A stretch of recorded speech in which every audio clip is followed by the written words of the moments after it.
This is the Triumph TR3 and we're going to try and restore it.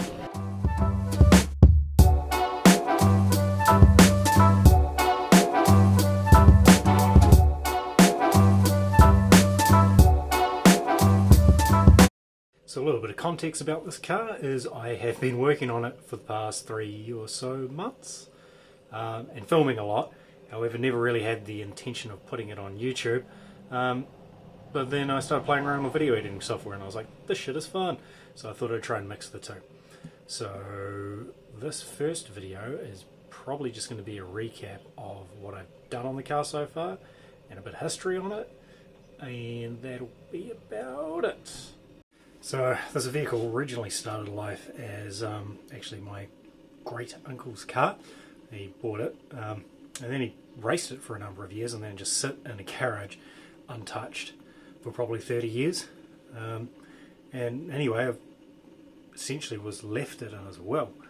I've always liked the car, I've always done a bit of work on it, like as a child. Kind of, me and my father used to fix up the clutch and take it for a drive every now and then, whenever we were in the neighbourhood. Yeah, anyway, it was left to us and as well.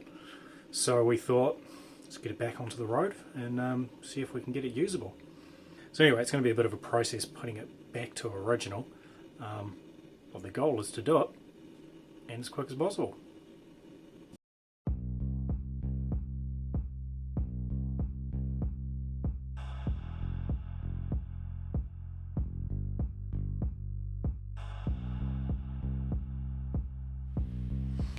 Essentially, we've been working on it for about 3 months now.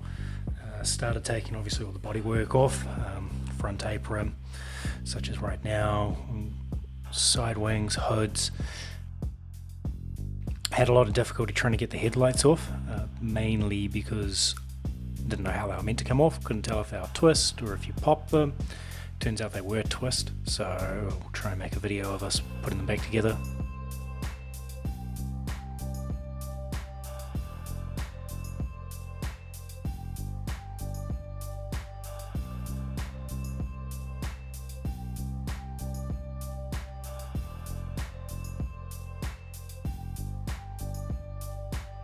Surprisingly, taking the side panels off, there wasn't a hell of a lot of rust in the hidden areas behind it, or at least on this side.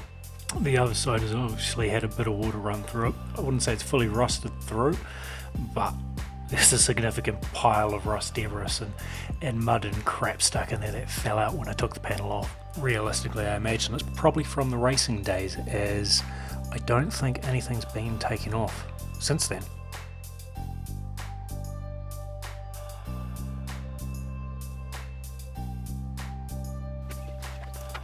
Once work slowed down a wee bit in light of the recent pandemic events, I was able to pull the body off. We did a very home-built job on the lifting system, which I'll chuck in a video later. Needless to say, it's probably not the standard way of doing it, but it was effective. So then once the body was off, we've progressed to pull off all the kind of drivetrain, the diff, everything like that.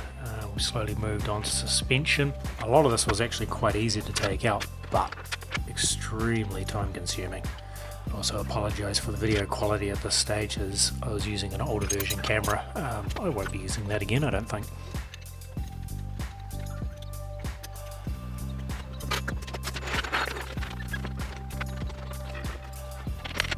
An interesting thing you can see from here, or I'm sure a lot of TR3 enthusiasts will pick up on it, is the non-stock rear sway bar, which actually came as a bit of a surprise to me. I didn't realise it wasn't stock.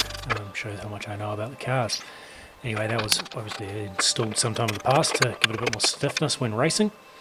And as you can see here, here, here and here, there's drilled bolts through the chassis, which we're going to have to fix. Additionally, they've kind of altered the rear plate, which you can see, which sits below the leaf spring for the suspension. So we'll have to convert that back into a bit more of an original setup.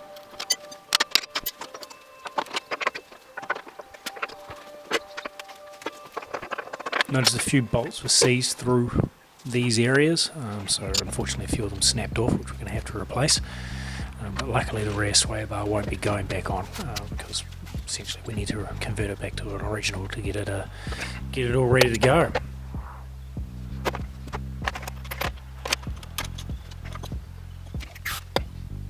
Once we had all the rear running gear off, spent a long time, longer than I'm willing to admit, on sanding it back with wire brush and degreaser and Scotch-Brite pad.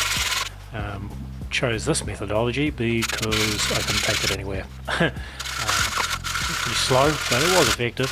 Definitely used up a few days. Also got the Scotch-Brite pads out occasionally to buff away a lot of stuff, which helps. Probably end up pulling apart the leaf springs and giving them a more thorough clean afterwards as well, or later down the track.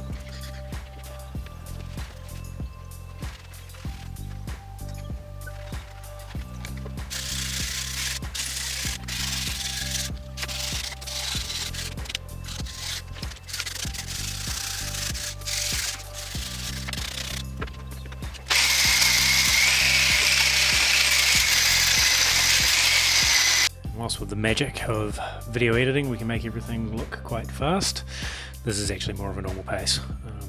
You can see the riveting enjoyment expressed in my body language on this one. But no, that's a little bit of a rundown of the car and what's got us up to this point.